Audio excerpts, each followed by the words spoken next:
Bom dia, ou boa tarde, boa noite, não sei que horas tu está assistindo isso, mas eu venho aqui mais uma vez falar de outro livro lido. Dessa vez o livro é As Intermitências da Morte, do José Saramago. É um livro interessantíssimo. Foi o primeiro livro maior que eu li do Saramago, eu li ainda no ensino médio. O primeiro livro tinha sido O Conto da Ilha Desconhecida.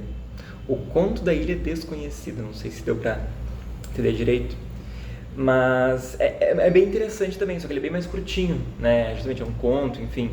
Este aqui foi o primeiro livro, né, do Saramago que eu li, muito bom. Bom, e do que trata então?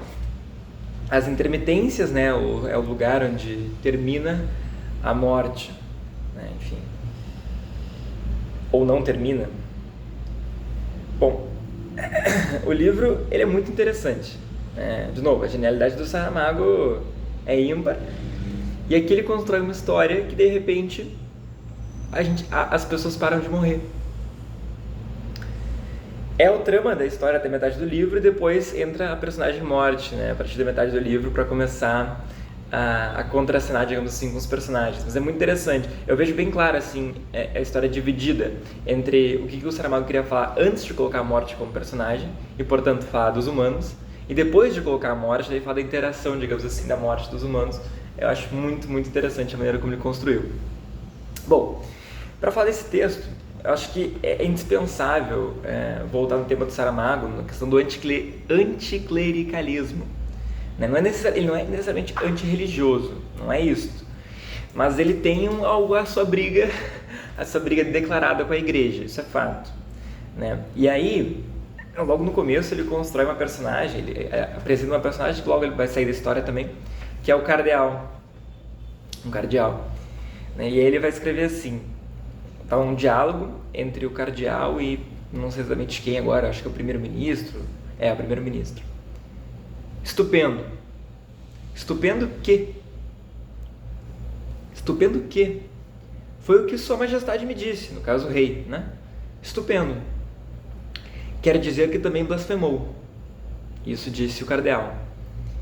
E aí responde o primeiro-ministro: não sou competente para formular juízos dessa natureza, eminência.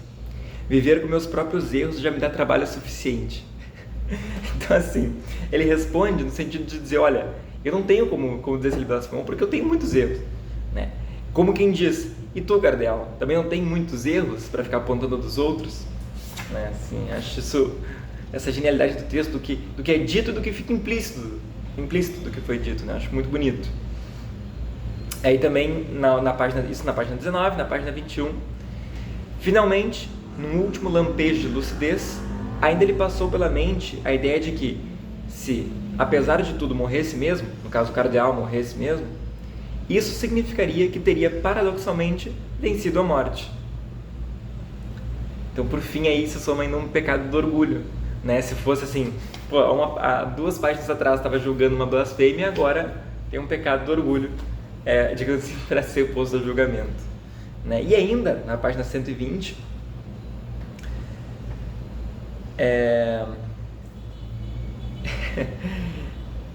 ele escreve o seguinte, né? Porque as pessoas pararam de morrer, então começou a dar muitos problemas, que eu vou falar daqui a pouquinho deles. E aí o Saramago escreve assim, né?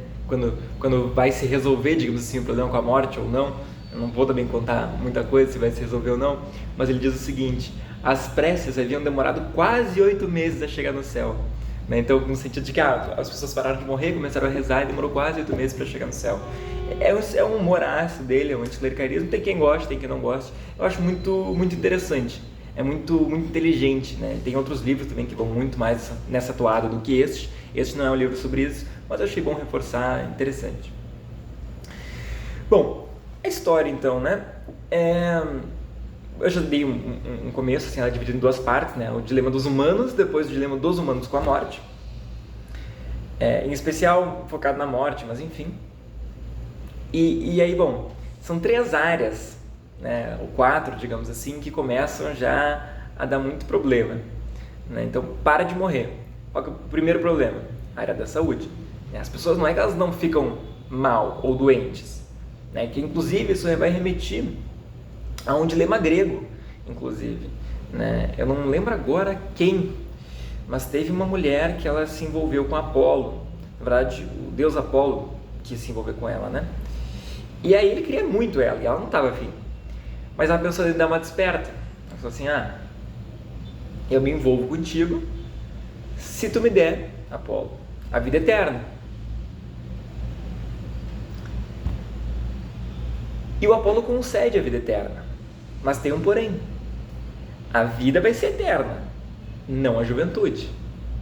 Então, eu tenho um nome para essa mulher agora que eu não consigo recordar, mas tem uma caverna específica lá na Grécia, se não me engano, que ela tem muito eco, né? Quando as pessoas falam lá dentro tem muito eco. E disse, né, que até hoje, na verdade, aquele eco não é eco, são as lamúrias dos pós daquela mulher que ainda vive, só que sem juventude nenhuma, porque ela vai envelhecendo a ponto de reduzir-se a uma montanha de pós, mas ela não consegue morrer, a ponto de implorar para morrer, né? Então, aqui começa a acontecer uma coisa parecida. As pessoas não morrem, mas elas continuam envelhecendo, elas continuam doentes, elas continuam precisando de cuidado, né? Então, é um dilema que ele está muito presente na literatura. É bem interessante pensar assim: olha, não basta a vida eterna, né? Se tu tropeçar por algum acaso numa lâmpada mágica e sair um gênio, não peça a vida eterna, peça a juventude eterna, né? Aí já está mais parecido, ou vida eterna e juventude eterna. Aí ok. Agora, se pedir só vida eterna, tu pode ter problema. Depende do humor do gênio também, né? Bom, então, um problema na área da saúde, um problema na área das funerárias, né? Porque se não morre mais ninguém, como é que a funerária vai ganhar dinheiro, né? Eles inventam, começam a fazer enterro, funeral, enfim, de passarinho, de gato, de cachorro, né? Assim, é uma vergonha para eles, porque estão acostumados com os seres humanos, né? É uma indústria séria, uma indústria respeitada, né? Para ter que se rebaixar isso, digamos assim, é muito interessante.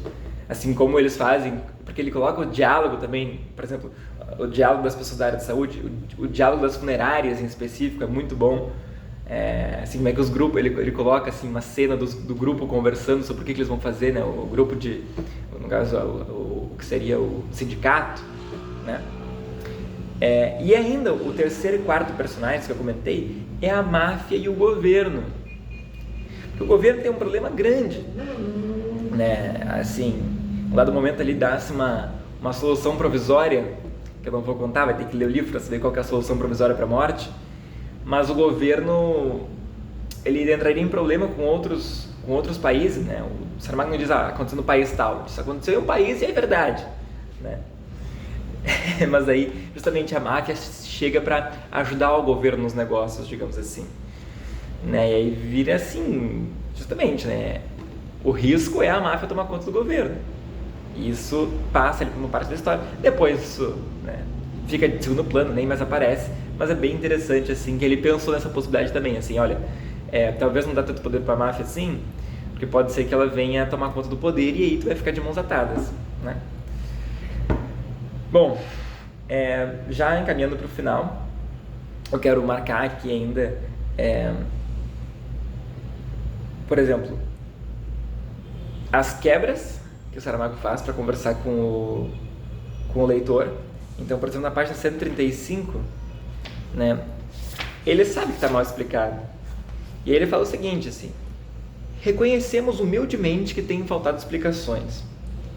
Estas e de certas muitas mais, confessamos que não estamos em condições de as dar a contento de quem nos requer. Então, assim, ele conversa: olha, eu sei que está faltando coisa. Talvez eu te conte agora, talvez eu te conte depois, talvez não te conte, né? Ou às vezes ele traz assim: olha, mas tem esse detalhe aqui que talvez um leitor mais atencioso teria percebido, né? E às vezes eu fico pensando assim: pô, eu não percebi, então, porque ele está me chamando de não atencioso, né? Mas enfim, um diálogo com um cão, né? Tem um personagem que tem um cão e ele hipotetiza sobre um diálogo possível, né? Não acontece, mas se o cão falasse, como é que seria? Muito interessante, muito interessante. É curtinho, dá uma página, mas me prendeu muito. E aí, por fim, né, um gostinho de Saramago, com as construções e as opções linguísticas que encantam. Assim, é de ficar chateado que não foi a gente que escreveu mesmo. Assim, caraca, esse aqui é tão bonito, eu queria que tivesse sido eu que tivesse escrito, porque maravilhoso. E aí o exemplo que eu trouxe é da página 59, ele vai dizer o seguinte: poder-se-ia pensar, dizíamos, que já não seria possíveis maiores baixezas morais. Infelizmente, quando se avança às cegas pelos pantanosos terrenos da realpolitik, quando o pragmatismo toma conta da batuta e dirige o concerto sem atender ao que está escrito na pauta, o mais certo é que a lógica imperativa do aviltamento venha demonstrar, afinal, que ainda havia uns quantos degraus para descer. Ele está dizendo que, olha, parece muito ruim, mas ainda piora, né? E é lindo, é lindo. Bom, com isso, termino a análise do livro e espero que vocês tenham ficado suficientemente curiosos para comprar o livro e ler pelo menos até a página 30, e aí, se não gostar, quem sabe para, quem sabe vai até o final para ver qual que é o final da história. E é isso. Muito obrigado.